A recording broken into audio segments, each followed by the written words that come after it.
Greetings, detectives, and welcome to Boiler Room Detective.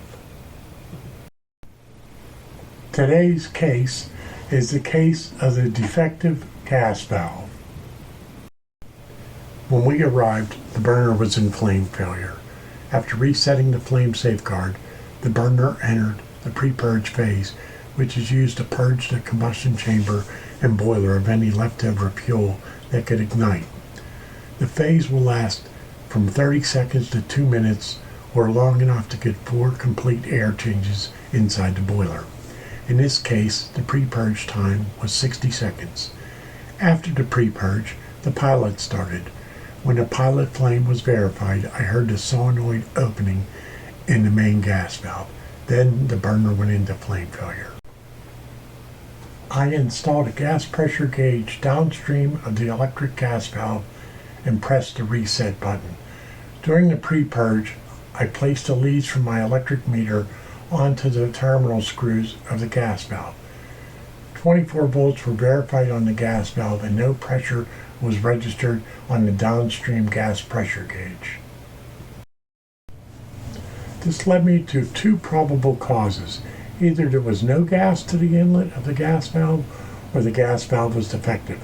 I believed it was the latter, as there was gas to the pilot just upstream of the gas valve. To check, I installed a gas pressure gauge upstream of the gas valve. The gas pressure was 12 inches, plenty for this. I also noticed the incoming gas pressure stayed at the same pressure when the valve opened. If there is a restriction in the gas pipe feeding the valve, the gas pressure would drop off. In this case, it remained consistent. So now I am positive the gas valve is defective. There is plenty of gas to the valve and power, but no gas downstream of the valve. What would you think? I contacted the wholesale house to check the price and availability of a replacement gas valve. The counter person placed me on hold while he went to the back to verify it was in stock. Something gnawed at me. I went through the flame failure history of the burner and noticed the flame failures occurred within 2 to 3 seconds of the valve being energized. It seemed too short. When the rep got back on, he informed me he had one in stock. The price was almost $700. Let me ask you a question. The flame failures all occurred within 2 to 3 seconds. Isn't that a bit quick? I asked. Let me check, he said, and looked inside the flame safeguard manual. That is supposed to have a 10-second trial for the flame, the rep said. Let me check on something and get back to you, I said. I'll put this aside just in case you need it, the rep said, and we ended the call.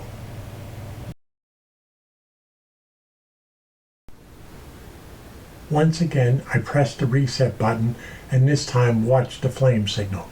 I had a strong flame signal at the pilot between 4 and 4.2 volts DC.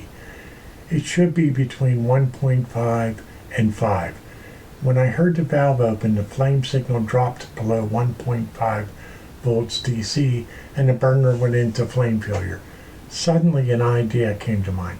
I looked at the combustion air damper on the burner. It was almost all the way open. Looking at the other burner's combustion air settings, I mimicked it and the burner fired. I was getting gas pressure to the burner. We adjusted the air to fuel ratio and walked away smiling.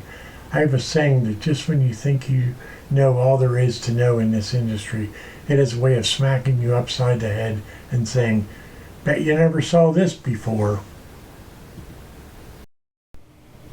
In closing, I saved a $700 mistake and got the heat going. All in all, it was a good day in the field.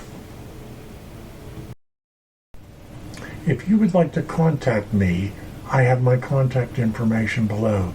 This includes my cell and the 2 websites that I publish. This is all the books I've written so far. I have 11 books on boilers and they are available on Amazon.com. I write articles for several trade publications and they are online as well. Thanks for visiting Boiler Room Detective. I hope that you listen to my other podcasts and hear the next case. Thank you very much.